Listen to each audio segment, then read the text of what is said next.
Dorothy Day, an awesome historic building here, and we're here to celebrate some cracks in Pomo, or also known as post-modernity. My name is Adam Stynchula. I am the designer of the zine that you may or may not have read already. I hope you have.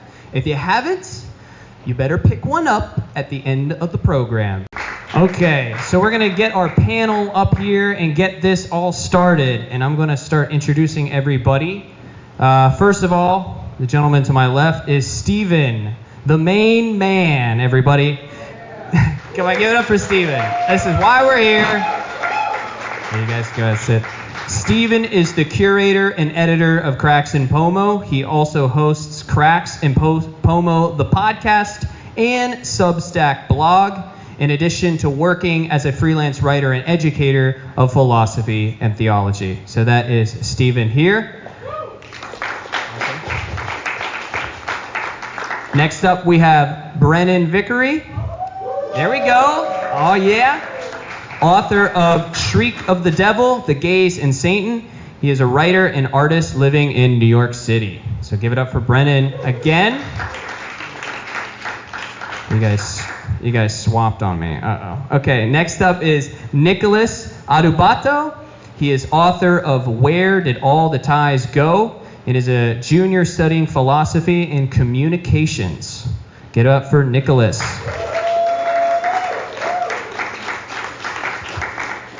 And then finally we got Matthew DiNicola. Sweet, did that. Whose photos appear throughout the zine. They are awesome. And is a photographer living in Brooklyn. So give it up for Matthew.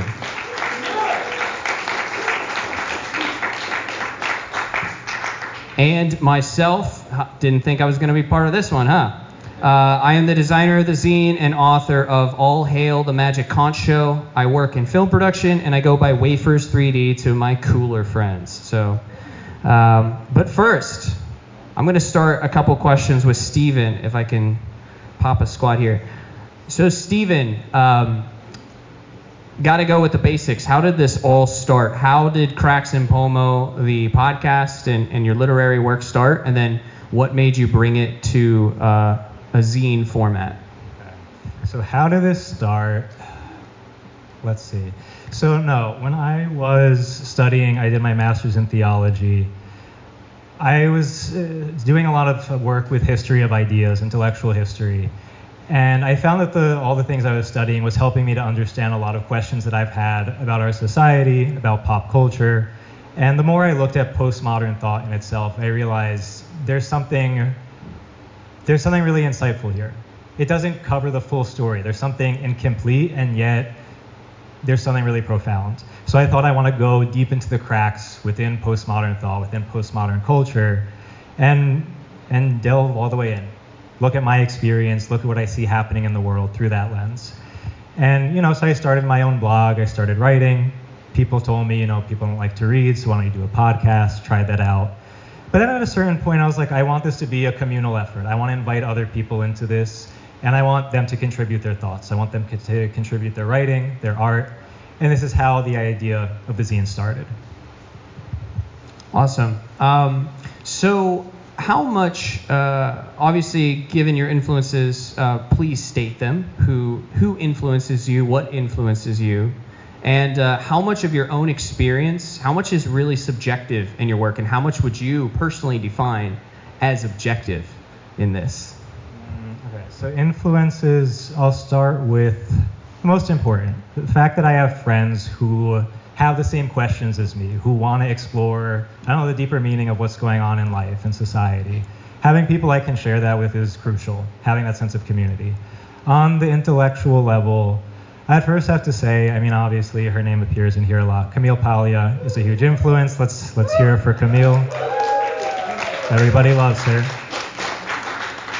So Camille obviously is a huge influence. Also Charles Taylor. Any Taylorians here? A couple, not as big as Paglia, but no, Taylor's a Canadian philosopher who really helped me to understand, the concept of secularization, how it impacts the experience of religiosity today. Who is the other one I was going to say? Oh, Dorothy Day. Let's hear it for Dorothy Day. She's the reason we're here. No, because beyond the intellectual level, I mean, ultimately what it comes down to is like, I mean, what are we living for? How are we living our lives? The fact that Dorothy dedicated herself to community, to giving her life completely for the sake of love. Like this is what it's all about. So looking at her example, I mean, this is why I wanted to do the first event here at Catholic Worker. So those are some of the influences. Awesome. Could you tell us, Stephen, what was the first crack in postmodernity? Like, what made you realize, whoa, what's going on here? Okay. So I'm going to take it all the way back to third grade. Some of you might have heard this story before. So no, in third grade, we were learning a lot about civil rights, Martin Luther King, who's right there in the corner. I remember the first time I heard about his assassination as a kid, I was really shocked. I didn't understand why would someone want to kill someone who's trying to do good. It didn't make any sense to me. And it bothered me so much that like I stayed up that night, I started crying. I was just like, why is there evil? Like, why are these messed up things happening in the world? And when I asked my teacher the next day, she was like, I mean, America has a history of racism, and we have to try to do what we can to make America more just. And it's like, okay, yes, obviously that's true, but where does that impulse to do evil come from? Like, why does it exist at all? This, for me, was the first crack. What does that have to do with postmodernism? I mean, it's kind of vague, as postmodernism is itself. No, but the fact that I feel like, on one hand, in our culture, we have this concern about creating more just society, critiquing unjust power structures, which is, I mean, especially a big part of the post-structuralist train of postmodernism. On the other hand, there's this awareness of this profound emptiness, this meaninglessness of existence that you see more in the existentialist philosophers. So I feel like that moment were like totally cracked for me, and I wanted to know, like, okay, all this stuff is going on. What does it really mean? Are there answers? And as you first got cracked, hook on crack, how did that progress? Like, so when you decided to dive into this, has your view on anything changed over the last couple of years, especially when you started the podcast? Have you really reversed on anything, or is there any kind of topic that just naturally developed into something more than when you first started, or anything interesting that you've discovered along your pomo rave? No, I mean, I just discovered that I was right all along. I had all the answers. No, what did I discover? I would say what I discovered is the importance of trying to build a broad sense of community with people who don't necessarily come to the same conclusions with me. And I think that's fair to say about all the people who wrote, who contributed, all the people here. Everyone has very distinct points of view, different beliefs. But I think what we share is the awareness that these questions really matter. We really desire to go deeper into what's going on in the culture. So for me, branching out and meeting people who, again, have different perspectives, but really want to take these questions seriously, I found so much value in that. But enough about me. We're going to talk about you now. So let's give it up for Adam again, because he designed this entire thing. And it looks pretty good. I think it came out pretty well. So let's talk about the design. First of all, how did you design this? Where did you design this? Everyone wants to know. I was a graphic designer in college for about 6 years, and I proficient in InDesign, Adobe. Just kidding, absolutely not. I did this on Microsoft Pages. That's the punk way of doing things these days. Free software, so you yourself can make the cracks in Pomo zine. Okay, so talk about the design itself, though. Like, where did you get the ideas from? What's the logic behind this design? Well, I recall giving you a bunch of maximal ideas that you swiftly rejected, one after the other, until I said, I don't want to do this anymore. And you didn't answer me in classic Stephen form. You just sent me a cover that you did. And you said, well, here's the cover, keep moving. And the cover was what you see there, just minus one finger. And I don't know if anybody knows there's 6 fingers on the cover. So he sent me that picture. with the border, the color, and cracks and pomo, the zine, and just the Times New Roman font. It was completely radically different from what I was envisioning, which I think had Squidward tentacles on it. So I just thought to myself, all right, this is what he wants. Okay, how can I make this just spicier, something better? And I was just looking at this. I thought those hands, the way it was, I just thought, let me just add another finger on there. I want to punch because, discovering your work to me, when I first stumbled upon your Instagram, you DM'd me and I was looking through it. I was like, I don't understand this. And I think I blocked you, or at least I was just like, I'm just not going to look through this guy.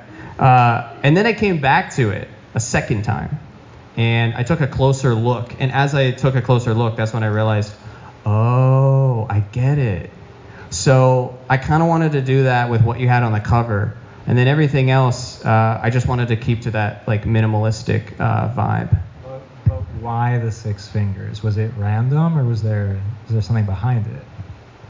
Oh yeah. Well, in the Illuminati. No, I picked 6 fingers just because I like the way his hands were. I'm really into conspiracies, and I think weird hand symbols are really ornate and interesting. And I wanted to create my own. So I think we can move forward now. If you're a Cracks and Pomo disciple, put your hands up like that, and then just like grow another finger. And that's our sign. That's our sign, guys, that you're a Cracks disciple. You like his work. But what was fun about the 6 fingers? First of all, I didn't even notice it. But then when you pointed it out to me, I realized there was a connection to the intro that I wrote, and this was random. So no, one of the lines that I wrote in the intro, blah, blah, blah. Nature, art, and our fellow human beings can provoke us to contemplate eternal beauty and drag us down into an abyss of destruction. Sure, you can cover your eyes, but at a certain point, don't be surprised when something cracks through your fingers. So this was not planned at all, but then it all worked out. So this was for me an interesting thing, working with Adam, because I don't do graphic design, I just write. But just finding connections between the writing, the photos, you playing off of that, designing it. For me, that was a very interesting experience. The other thing I wanted to add, what was the other thing about the design? Besides the CIA website. The CIS. Okay, so anybody recognize the address on the thing here? Nobody recognized it. Matthew said yes. Well, which part did you recognize? The title or the? Okay, so the title is Mary Jane Holland. Does anybody know who Mary Jane Holland is?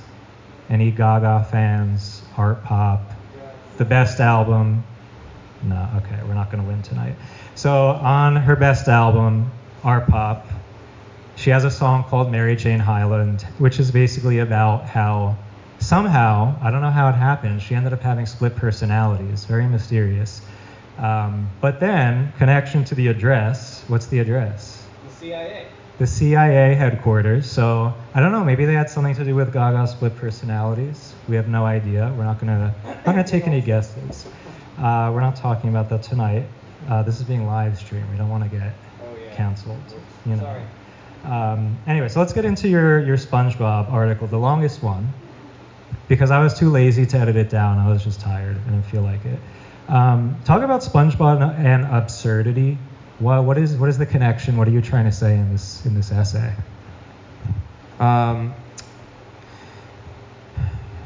I always thought, like, with all the 90s cartoons, they tried to push the envelope with everything. And that was very obvious and very aware. And they used, instead of absurdity or anything, like, what they used was just graphic content. Like, you look at Ren and Stimpy, you look at some weird stuff from Cow and Chicken, Dexter's Laboratory, even Hey Arnold, and Rugrats would have some weird stuff here and there. And it was always just sexual innuendos. That was really it, and some really graphic, darker themes. But SpongeBob still had all that. It just opened up the windows, had a fresh coat of paint, and was just using absurdity, which is just perfect for a kid's cartoon because cartoons in general are absurd. So they were able to get away with all of this stuff while still dressing itself as completely absurd because it's just a kid's cartoon.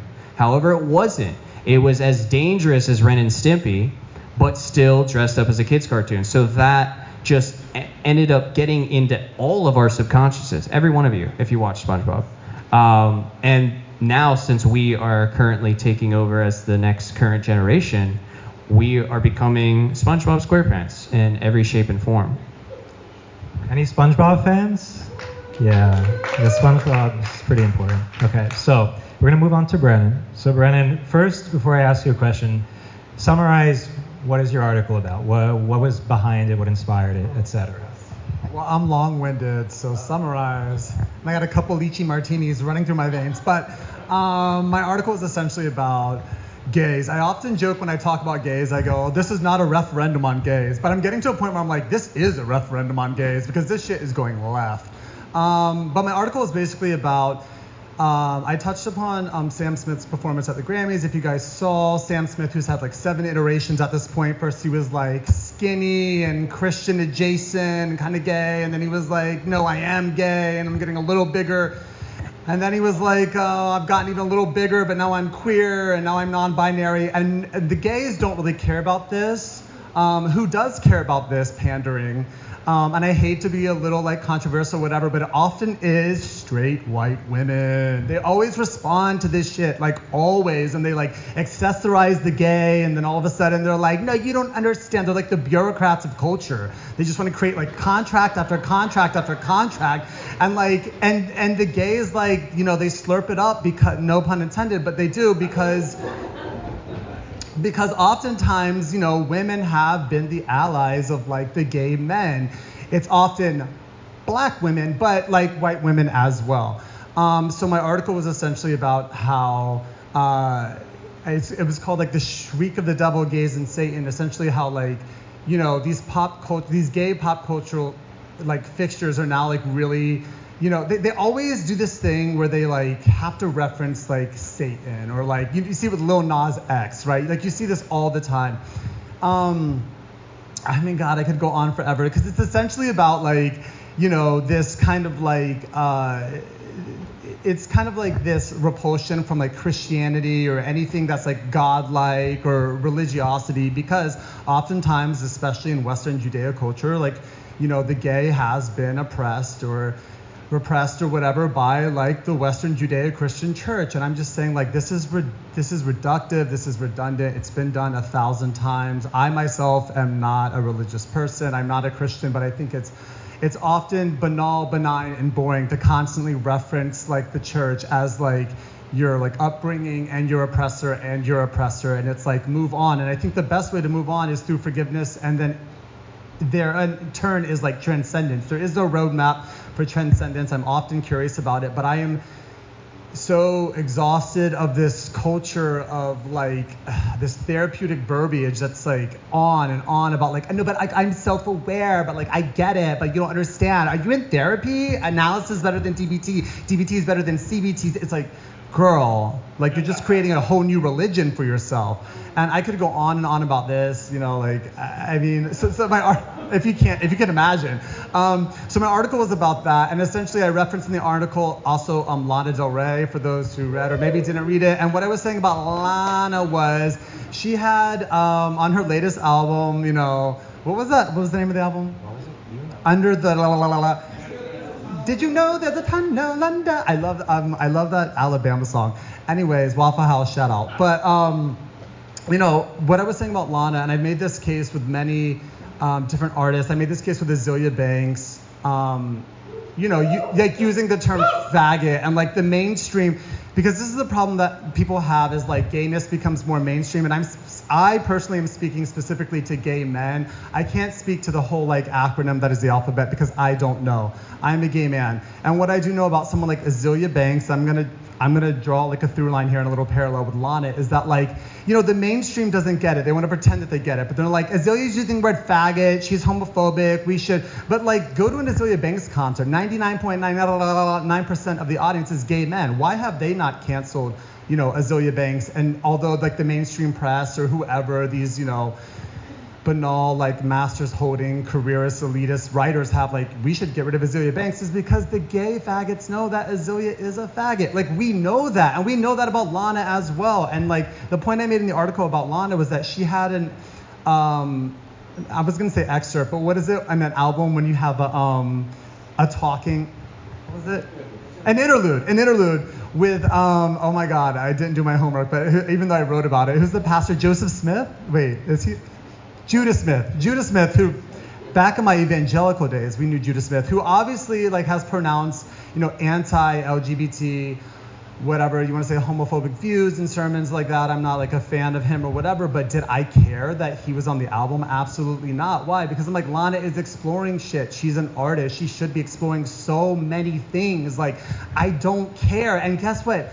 If you go to a Lana concert, who's in the audience? Women and gay men, for the most part. So it's like, stop,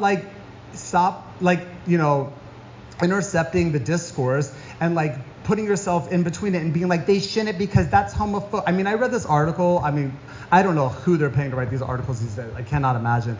But like this woman was like, I was listening to the interlude of the Judah Smith and like, Lana had these little chuckles in there and obviously she was like laughing at the pastor and it's like, oh bitch, she's just like laughing because it's probably true to her heart. She's probably doing that thing, that evangelical call and response. It's like, yes, Lord, yes. It doesn't matter. The point is it doesn't matter because Lana is not your political figure any more than Azealia is your political figure, any more than a gay is your accessory and a political figure. Gayness to me is not a political identity. It is, you desire boys, it's like, stop with this stuff and letting everybody, let me shut up.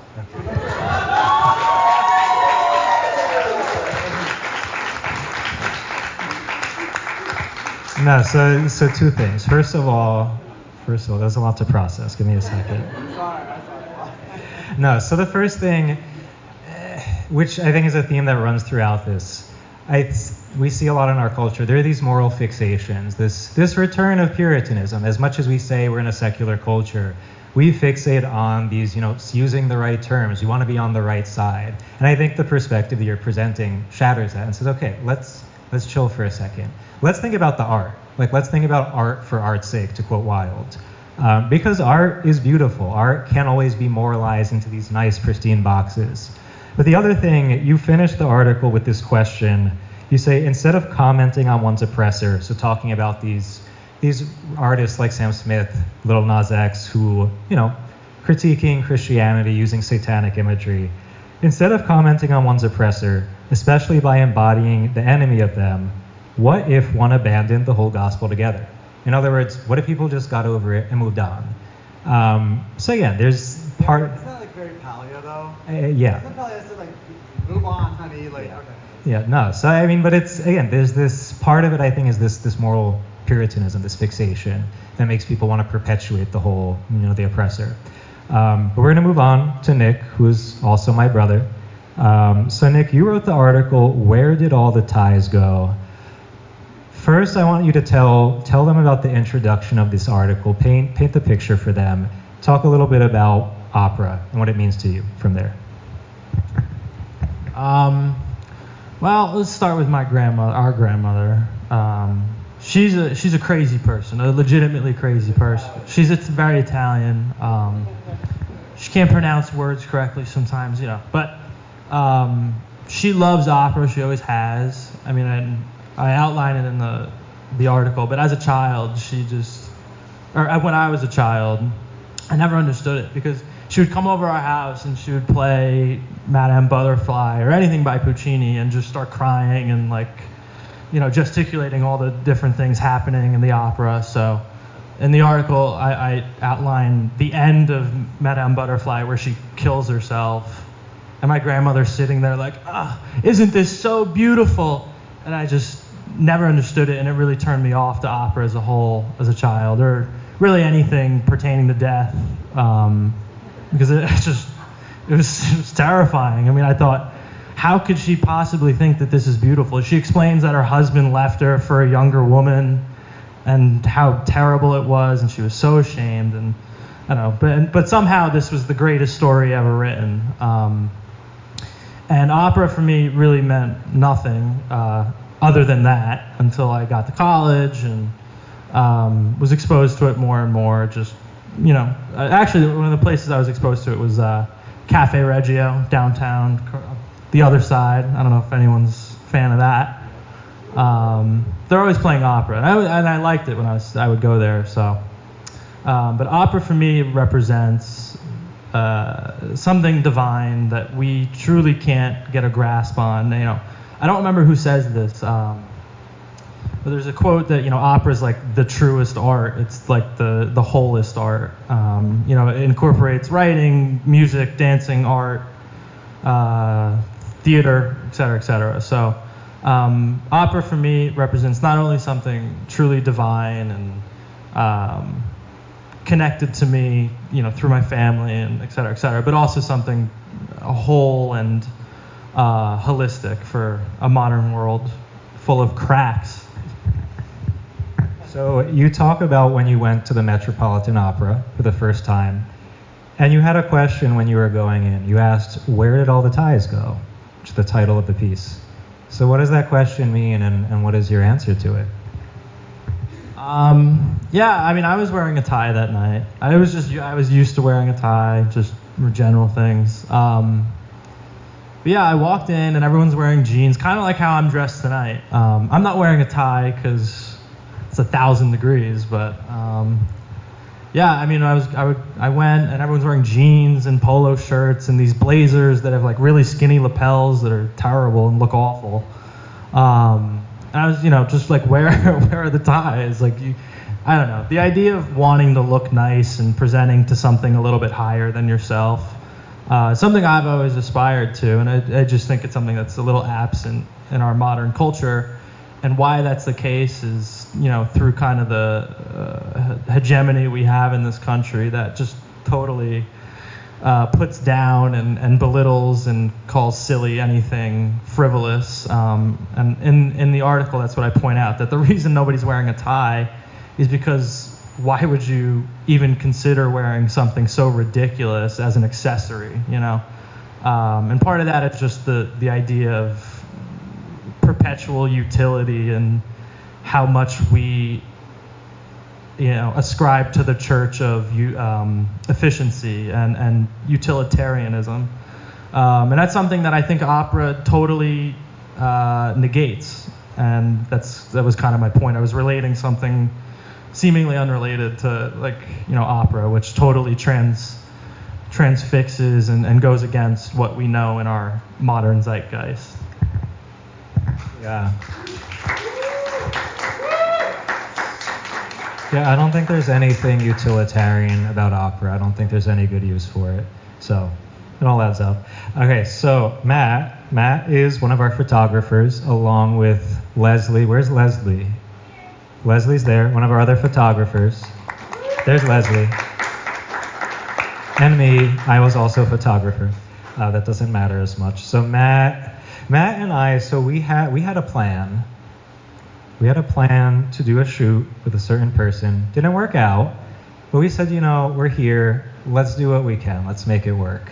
So I just threw on the coolest stuff I had in my car, and we just roamed around the West Village, shot some pictures. So what was interesting to me, though, while we were taking the pictures is first, the dynamic that we kind of had, vibing off of each other as you were taking pictures. I was, just trying to find places to pose, interesting places to stand in front of. So, yeah, but also the fact that we're in the West Village, we're in Washington Square Park, it's a very particular space, as we all know. So I want you to just say a little bit about that dynamic of when you're shooting someone, not shooting obviously, when you're doing a photo shoot with someone, what is that like for you, trying to vibe off the person, but also vibing off of a space, especially one like the West Village? Yeah, so definitely when I meet somebody for the first time, I find it hard to start photographing them, especially if I don't know them. And we had chatted a little bit online, but this is our first in-person encounter. So some of it is meeting up, having a conversation, getting to know each other, and then maybe I can learn more about you so that I'm more informed when I'm thinking about photographing. I think the camera can definitely be used sometimes to pierce someone's soul or really explore things that can't be explained with words that would be better expressed visually. But sometimes I find that the camera can be used to hide myself with my subject. And I definitely like photographing people. So it was interesting because I got to learn more about you, and you had already had history with the space that we were in. I think that was the other important element of the shoot, being around West Village, NYU, youth culture, and it was the springtime too. I think it was like new beginnings. This is issue 1. And it's crazy to think also about the synchronicity now that you were talking about Cafe Reggio. We just had, maybe he already had it planned in his head where we'd go and photograph, but I mean, I went into the day not really knowing what to expect because our plan had fell through, and I was almost gonna stay home, but I'm glad I went out, and that's kind of just a testament to New York, as a note to myself, you gotta get out and connect with people, and as we're doing tonight. Okay, so before we start wrapping up, we're gonna play a quick round of hot or not. So I'm gonna put some random thing out there and we have to decide, is it hot or not? So the first one, Elf Bar vapes, are they hot or not? No? Does anyone have an Elf Bar in here? Okay, well, yeah, we're judging you. No, it's not hot. Sorry. All right, well, that's the next one. So Hestia cigarettes, hot or not? You have to say it's hot because they're sponsoring this event. We have free cigarettes in the back, so pick one up. So Hestia is very hot. The Idol, is the Idol hot or not? What do we say? We're mixed. We're mixed. I have never watched it. Brennan's never seen it, so maybe it's not that important. Okay, so this one's recent. Twitter's rebrand as X, is that hot or not? It's hot? I don't think it's gonna last. It's a fascist rebranding. Well, Elon, you know. Okay, we said the F word, we got it out. The other one.